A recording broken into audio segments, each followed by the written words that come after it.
are going straight down and there's like 20 people down there, and there was a fallen tree, like we're done for, like we're rolling.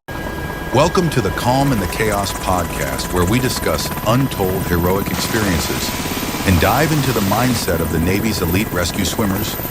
Hosted by former U.S. Navy Aviation Rescue Swimmer, Mount Everest solo summiteer, and best-selling author Brian Dickinson. Hey, Melissa Dixon, welcome back. And so the last time we spoke was a couple seconds ago. I broke the recording up, but got into your training as a surface swimmer, as an aviation rescue swimmer, and now we're going to transition into the fleet, your time at Whidbey SAR, and just some of the incredible experiences that you had in all those locations. So welcome back. Thank you. All right. So out of SAR, you went to HS-10, did your official jumps out there after your indoctrination one out of SAR school. What squadron did you go to initially? HS6 after. But I did my jumps, and after my jumps, I found out I was pregnant. So then I went down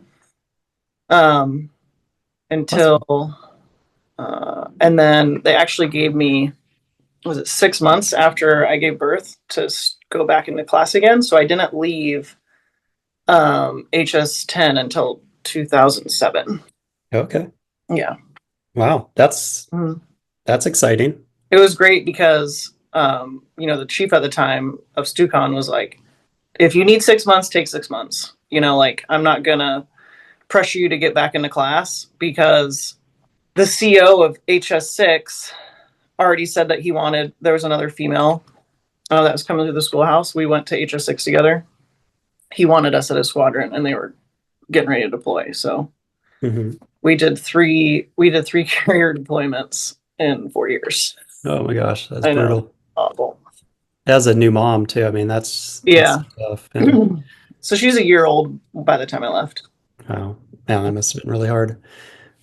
But even backing up, like when you had to pause, or you got to pause for 6 months to bring a life into this world, your mindset, you're so driven, you're succeeding in everything that you're going after, and now you're a new mom, and that can bring on so many joys and challenges in a normal, whatever normal is, situation. I mean, you are part of Special Ops Aviation Rescue Swimmer, doing some pretty harrowing things. Like how did that affect your mindset? Well, okay, so it was fine. I just kind of kept on trucking, then I started going back through the schoolhouse, and Maya was young, I'm like, I don't want to leave her, and that struggle. And then it's happening. I'm going to a command that's on deployment, and I sent her away to live with my parents while I was gone, and we had a meeting with our master chief. It was an all aircrew meeting, and he's like, hey, one of the commands on the seawall, I can't remember, they lost an aircraft.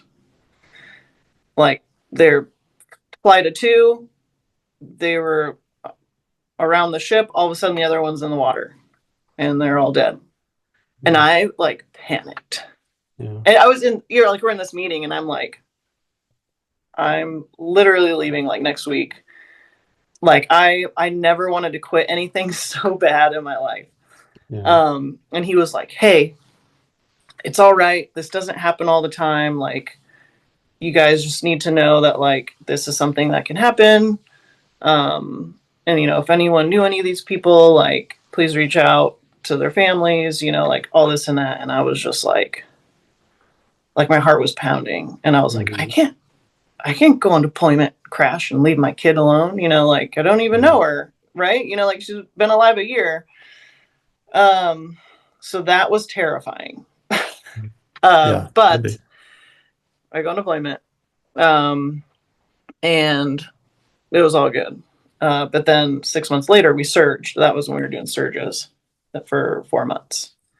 And then a year after that, we deployed again. So, you know, you get comfortable, you know, you get more qualified, you fly more, you know, that feeling goes away. Now it's just like sad that I can't be around, you know, but the imminent danger portion kind of went away.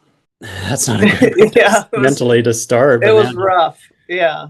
So do you think it was just, I mean, you didn't necessarily have a choice, I guess, but was it just repetition? Was it just getting immersed in that environment and just finding your calm?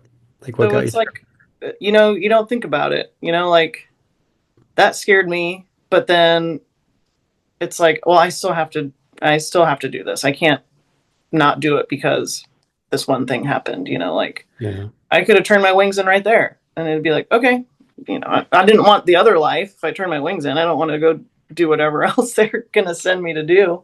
Yeah. And, you know, I worked hard to get there, you know, it was just kind of one of those like, oh my God, this is a thing that can happen. You know? That's reality. Yeah. Right. So, you know, just carried on. And I think it's just being immersed in it and not even, you know, it just went away. Yeah. Yeah. So you did your 3 deployments and then were you shore base for a while or where'd you go from there? Or did you go to Whidbey SAR? I went to Whidbey right after that. Yeah. Okay. Oh, which is shore based. So. Yeah.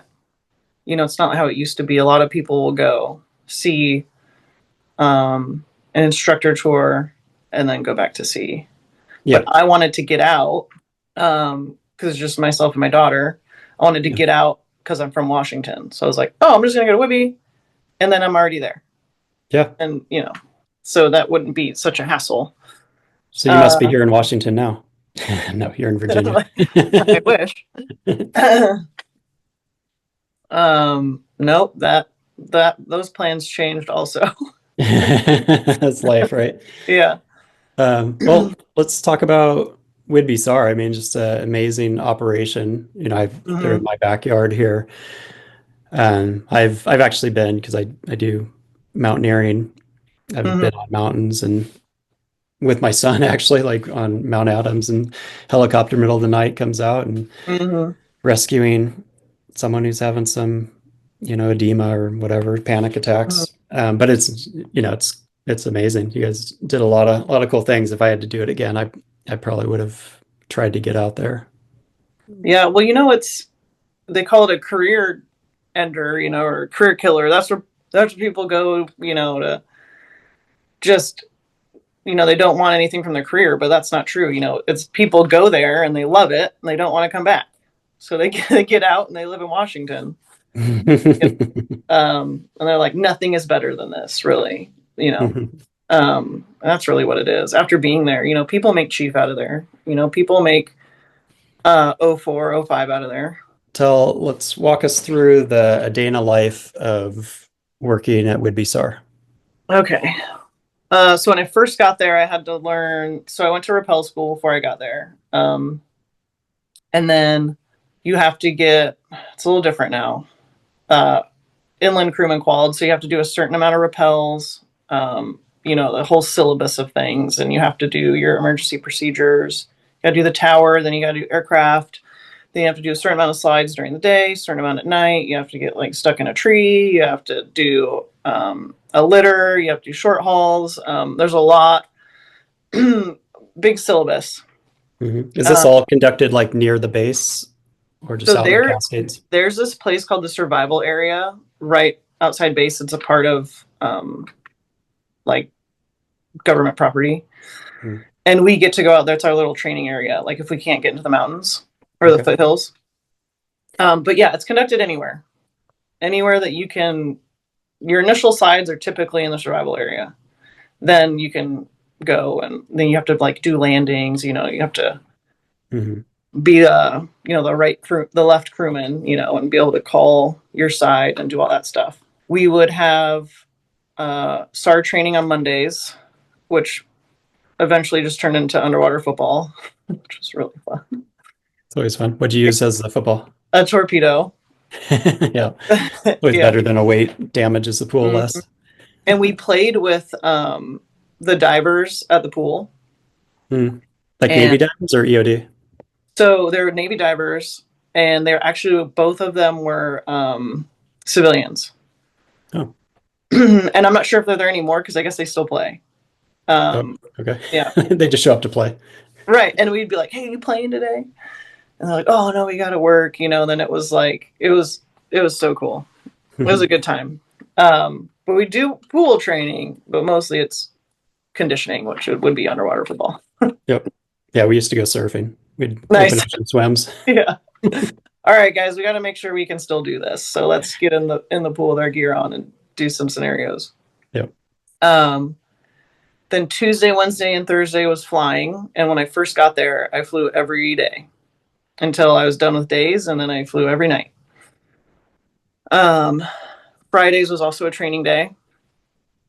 So whatever like ground training we had to finish, and also back then we still worked in the line shack, so we would help out in the morning in the line, do daily turnarounds, and then come upstairs to do whatever aircrew duties we had.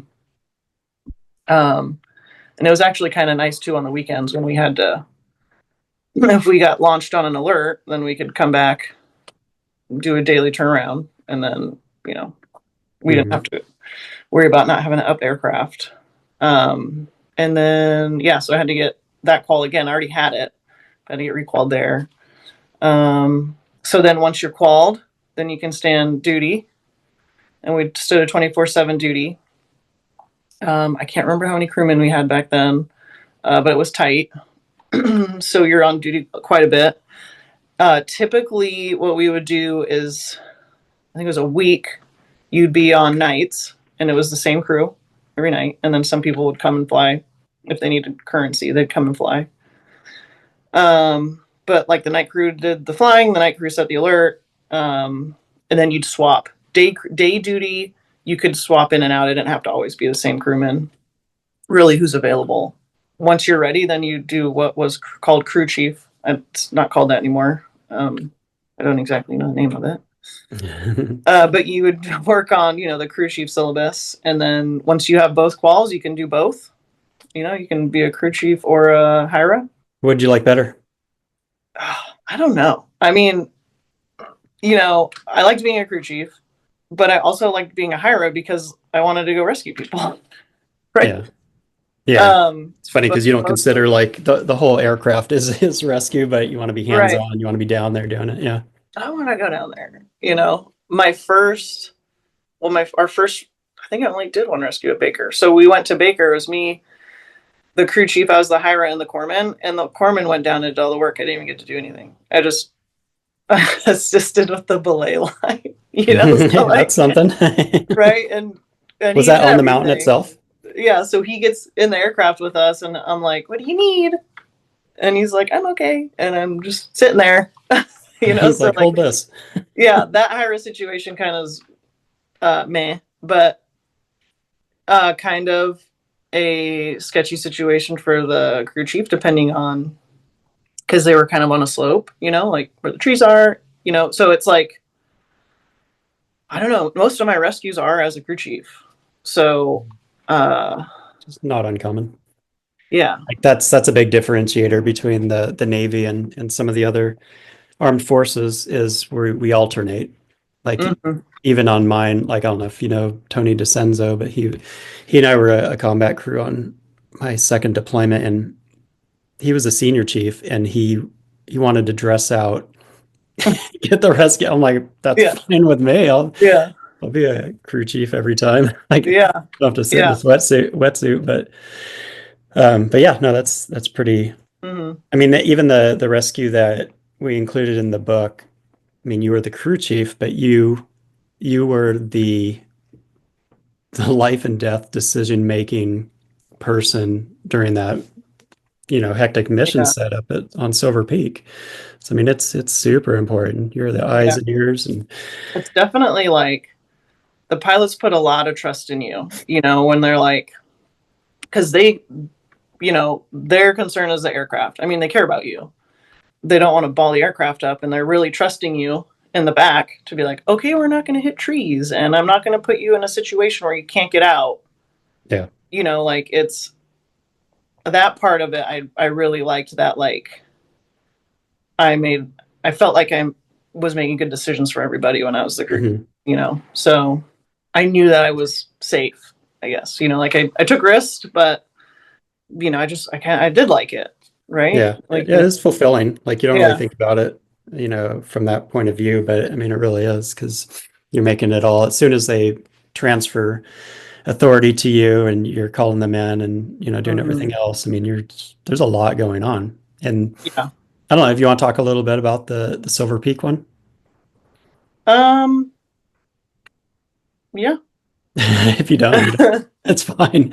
um, That one's cool for me because I think as you know, that was Silver Peak it's the highest peak out in like Snoqualmie Pass, mhm. which is out here near a ski resort. And it's one of my favorite hikes that I do. And just from a training perspective, and it was the last one I did as a winter hike before I went over and climbed Everest in 2011. Oh, cool. Then you had this rescue out there, Mhm. and it was I don't know, it's just small connection there. So Yeah. I Yeah. understand it well. And when you were describing it, I know the consequences of if Yeah. anything went sideways, it would have been game over. I know the biggest thing about that one was where we were at, you know, they had power. We were fine. They're in a steady hover. You know, it was, you know, spiking a couple times, you know, it was windy. And, you know, we were on top of like at the top of the trees. We weren't committed. And I didn't want to commit because I knew if we commit, we are going straight down and there's like 20 people down there, you know, Mhm. and there was a fallen tree, like we're done for, you Yeah, know, like this we're is rolling. middle of the night. Yeah. So it was a tough decision. Like, how's your power? Well, you know, we're okay. We're steady. We're getting a couple, you know, spikes, but it's only with a gust. Like, we're good, you know? And I was like, I'm going to stay here. You know, like I don't want to go anywhere else. And then when we were recovering them, we came So down just, this, just so everyone knows, this was a hiker that had fallen, hurt mhm, their leg, couldn't get out, and it's it's probably like an 8 mile just to get to where you can like drive out. It's out there. yeah. So and it was turning nighttime, so they called for extraction. Yeah. And we had we dropped our corpsman off and he met the ground crew. And then while I was walking up with them to meet us up there, to meet the Hyra, to bring the Mhm. litter, to package him up, and then come back into the aircraft. Yeah. Because when we recovered him, I came down just a little bit. I was like, "We're gonna come down like 10, 10 feet ish." Mhm. And they're like, "Whoa, it's great down here." And I was like, "I know, but if something happens, it's like there's no out, you know." Yeah. And it was a quick hoist recovery. Well, kind of quick because we had to recover the litter, you know. So it was a little slower, but Mhm. they're like, "Why were we down here the whole time?" I'm like, "Well, because if something happens, Yeah, you we might be know." permanently Uh, down here. I know. I'm like, I don't want to go straight down. Yep. That would have been bad. So let's But back up to the scenario. So you dropped off the corpsman, was cruising up with the ground crew and a litter or a yeah. medical kit. So because they just have their litter that isn't we're not able to hoist, so we had to use our medevac litter. So our Hyra went down. We found a spot that we could send him down that they were able to walk to. Mhm. So then we rappelled him down with the litter um, to put him in the litter, and then we could take him with us. Gotcha. And that's when he got stuck, because what happens with it's a dynamic rope, so it stretches. Mhm. So when you're rappelling and you're heavy, it gets like stretched out and it will like twist on itself. Yep.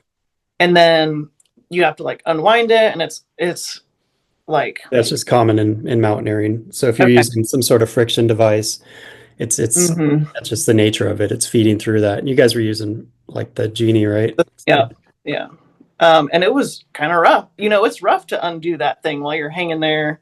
You got your full body weight, all your gear, everything, and you're suspended Mm-hmm. a shifting Yeah. helicopter. So yeah, And it's we did very a difficult. bangless rappel, which means that you rappel with the bag attached to you. Oh yeah. So I know it doesn't make sense.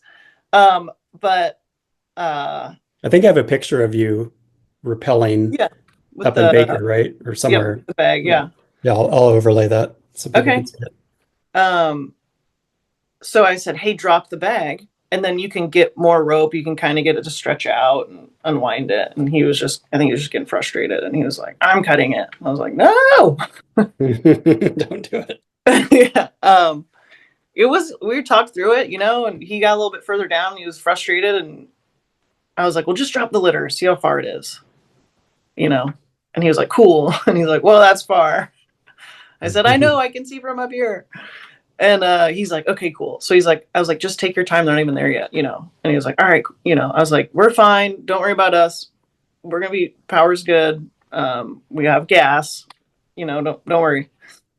So he gets down there. He actually had to like get onto this tree and like scoot down to get to the litter, and then get to them and package them up. And we talked a lot to each other. Yeah, and you're on it's like a wireless ICS, right? Yeah, he was. Yeah, I was, plugged in. You're Obviously. wired in, yeah. Yeah, He we was. didn't have that when I was in. That's very It's, convenient. it's so nice, yeah. Especially if you want to make a decision, and like maybe someone else has a different view. Yeah, sure. And you'd have no idea what's happening. Hand signals there's only so many. Yeah. Right. Right. And there's nothing that says like I'm cutting myself because I'm stuck. Yeah. We've been on training flights before where, someone's been stuck and they throw the rope out and the rope gets caught up and it's like, cut the fucking rope, lock yourself off, cut the rope. We're leaving it. We don't care. Like, it's not that important. It's a, $200 rope. Yeah. If it's going to anchor the helicopter down in any way. Yeah. And you can see them like trying to undo themselves, and then like the rope is on a tree, and like there's Yeah. So we put ourselves, and that was training. So we put ourselves in situations where it's like, what do we do here? And that was an accident. He was just rappelling in the trees at night, and he's like, the rope's twisted. Cool, drop the rope. So you start going a little further, and it's like, shit. Now the rope is in this tree, and it's winding around, and rotor wash. Then the trees are moving because of the rotor wash, and then things can happen. So it's like, cut the rope. Like, lock off. We'll bring you back up. Leave it there. So it was kind of nice because in training we trained so much, and we kind of pushed the envelope a lot that we could slow down. So in SAR, nothing is fast until it has to be, right? Mm-hmm. Until they're like, we have 5 minutes to bingo. We got to go now. And then you got to hustle. But, SARs are pretty chill unless someone's dying or you're going to run out of fuel. So, it's a lot of people, because we came from the fleet and like combat search and rescue training, which is very fast. You had to learn how to slow down and like be calm. And we trained hard and we did a good job. I think we had a good crew when I was there. Yeah, everyone I talked to says the same. So we cut the litter. Yep. And then he was like, "Ooh, that's far." And I was like, "Yes, thank you." Like, I've been trying to tell you. That could have been you. Yeah, I was like, "Just get down there," And he's like, "Okay," like, I got it. So he gets down there and get the guy in the litter. I think I brought the corpsman up first with the litter, and then I brought Timmy up after, because he had to do the trail line, I believe. That's how he did it. And then we get back, we just, I don't, we probably debriefed it, but it was like, hey, I'm glad you didn't do that. You know, like, It's I'm funny how glad that we talked works. through it. And he was like, Pretty yeah, me pumped too. that you're alive because of that decision. Yeah. Then, then we would have had two hurt people, right? Uh, Yeah. Well, no, I've been up there and it's thousands of feet of yeah. relief. Like if yeah, things could have went really, really Mhm. poorly. At night, you can't see that. Shadows are working against you, just, everything. So yeah, Yeah. you had a hunch in that moment. You made the right call and it Yeah. was a flawless rescue. Yeah. It went good. Even the pilots were like, what is happening? They're listening. And I'm like, he's fine. Yeah, you got to keep the pilots calm too, right? Yeah. Well, Everything's sometimes, totally fine. yeah. And they were like, okay, like just, got it. Like, hey, are we still good? They're like, yeah, like it was, everyone was calm, like even he wasn't panicking. He was just like sounded like, I'm tired of this shit, like Hmm. the rope gets frustrating. So then the next day, um, the PRs were like, hey, your litter's dented. And I said, oh yeah, this is what happened. And they're like, well, it's down now, just so you know, we're down a litter. And I was like, but I'm glad we did it because that would have been Tim's face, you know? Yes, no kidding. Um, yeah, but it was, like when you do like a rescue, you never know like what's going to happen, Yeah, you know?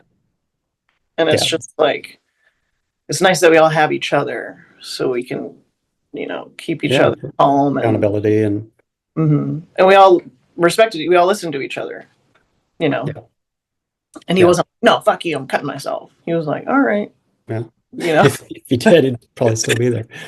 Please But yeah, don't. Please don't. I don't want you to get hurt. yeah, no, Yeah. that's great. Glad you had a voice of reason. Mm, So being a SAR swimmer is the ultimate form of serving others. You're literally going out there risking your life to save someone you don't even know. I mean, mm, and I know you and your husband you continue this in your normal life, but I guess from your own voice, how have you been able to continue that mindset and just that trait of serving others? so, year was that? 2018. I started firefighting in Virginia Beach. Um, so became EMT firefighter, and I did that for 3 years until I came back. Until I got injured on a fire. I hurt my knee, but um, before I came back active duty, which I'm on active duty orders right now. Uh, I did that for 3 years. And that was like, you know, that's the ultimate, like, being a public servant, like a police Mhm. officer or firefighter, like, I knew it would be the same, but it's like even more, like you're at the beck and call constantly and you're Mhm. always there to help people, which is nice, like it gets stressful, but like, people call you to help and they're like, you know, just let you walk in their house and help them. It's nice. It feels good to just be like, I'm here to help you. You know, I'm going to do whatever I can. Yeah. Um, it just like is so fulfilling.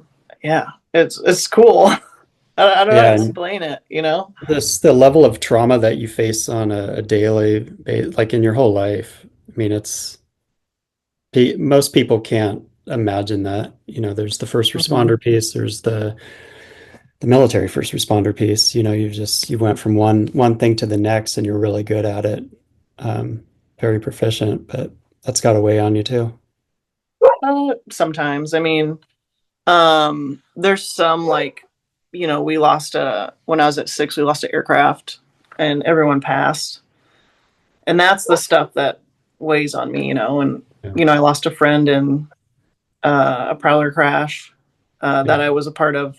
Um, not, I was on alert, and we went out there to make sure that, um, just in case if someone got out, we had to count parachutes, but like those are the things that like upset me. When you go out to a call, or like someone died in a fire, or you see these bodies in a fire, or you go to a shooting and people, there's dead people. I've seen a lot of dead people. You're in a car, you see a car crash or whatever. It wears on you. It's not as bad when it's someone or like a kid. I've had a few kids that were like, I was terrified, because I'm not qualified to even treat a kid. Like, I'm not a medic. So I'm like, my range goes from like, cool, I can take your blood pressure. You know what I mean? But like, it's so like, it's scary.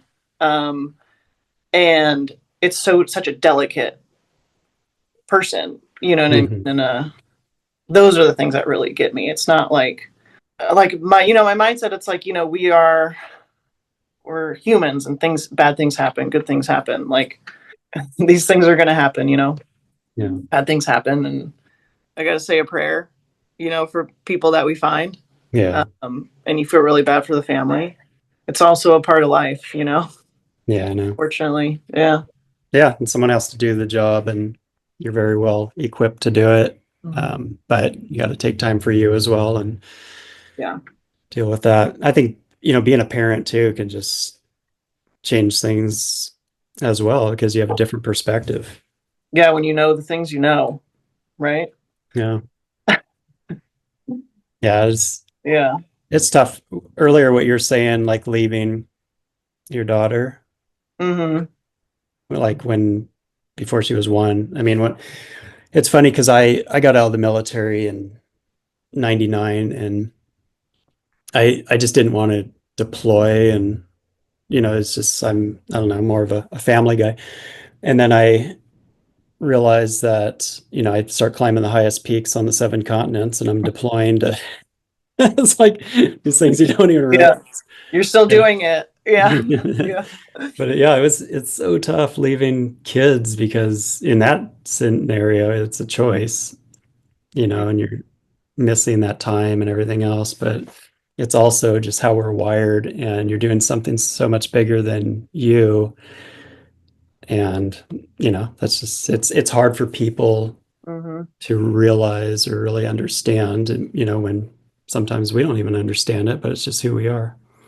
Yeah, it is. It's like a calling, and so I do outreach now for Naval Special Warfare, and I tell these kids, like, it's up to you. I'm not going to strong arm you into wanting to join the Navy or anything else, but live life with purpose. Don't live in your mom's basement your whole life and expect her to cook you meals till you're 30. Like, do something for other people. I joined the reserves, and they took my rate away. Oh. Yeah, and then I was milling around at this other rate for like 6 years. And then they gave me my rate back, and then I made E6, and I'd just been like, it's so different in the reserves. It's like, yeah, it's so slow, Yeah. You want to do a 1-minute hypothetical scenario? Sure. So I've been doing this with all my guests. It's just kind of fun. It's just to get in the mindset of a rescue swimmer, because when we're called to launch, you really never know the details, or, you could be up flying plane guard and you get called off to do whatever. You never know. So it's interesting to think of just how quickly, and for other people to see just, how the mind works of a rescue swimmer, how we adapt, and just the thought process. Okay. Your scenario is an oil rig explosion. An oil rig explodes and is engulfed in flames. Workers jump into the ocean, many injured and surrounded by burning oil and toxic fumes. That's all you know. You're launching. Okay. So we're launching? How far away is it? Off the coast? I don't know. Okay. Well, you just tell me, like, okay, here's my thought. Here's what. Okay, we're launching. So I'd probably try to bring another swimmer, depending on so I can do whatever I want. I'll bring another swimmer. Do whatever you want. You want I'll bring some. I'll probably draft, because if there's people jumping off all places, I'm probably going to need a couple things going on, right? But the other problem is what the sea state's doing. So if they're getting pushed into the rig, if how involved am I going to have to be as a crew chief to keep these people and the swimmer from getting hurt, like underneath the rig or falling debris and stuff like that. So I think that would definitely be, I'd bring some life rafts. I'd bring lots of flotation, a couple swimmers, and then, yeah, because the swimmer's going to have to collect all the people, try to get them in a life raft, and then we got to get the life raft away from the the rig. Want it to melt. Right. All the like oil and stuff, the swimmer should be fine. Like he can, we know how to do the thing to get around the debris in the water. But that'd be a decon thing afterwards. Just, but yeah, it's a tough one. That would be that'd be sketchy. Definitely call the Coast Guard, because they can bring their boats out there and pluck up all those people that are in the rafts. Yeah. It's like a triage center at that point, right? It's just like you said, maybe get another aircraft if we can get 2 aircraft out there. Because that's a lot of people. Could be. And if it just blew up, they probably didn't get to their life rafts and stuff. It's a long fall too, right? I know. Pretty high up. Oh man, that's a good one. Thanks. Yeah. Oh, you did good. You saved them all. Yeah. Whee! Melissa, you've had incredible experiences that not many can relate to or even really understand. Based on your years of service, both in and out as a first responder, what bit of wisdom would you like to impart on our listeners? I would say that, having this profession or deciding on a profession that's inherently dangerous is a kind of like taking a leap. I think that if you want to do something, you want to serve people, that you just got to take the first step and don't let your fears get in the way. Just continue on the path that you want to continue on, and don't be discouraged, because there is going to be a lot of discouraged. But if you really want to get out there and you want to be of service, just go for it.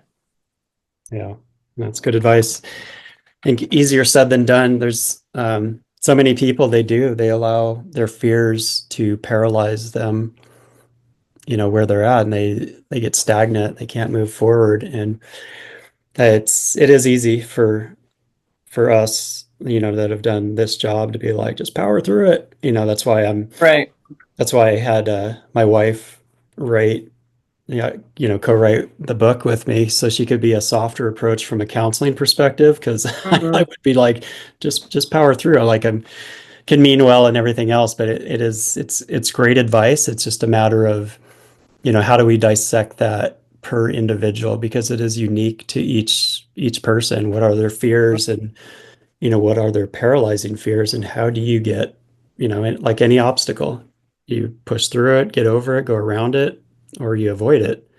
Yeah. Avoiding, I don't know, you don't learn much from that. It is okay to fail. You learn so much more from your failures.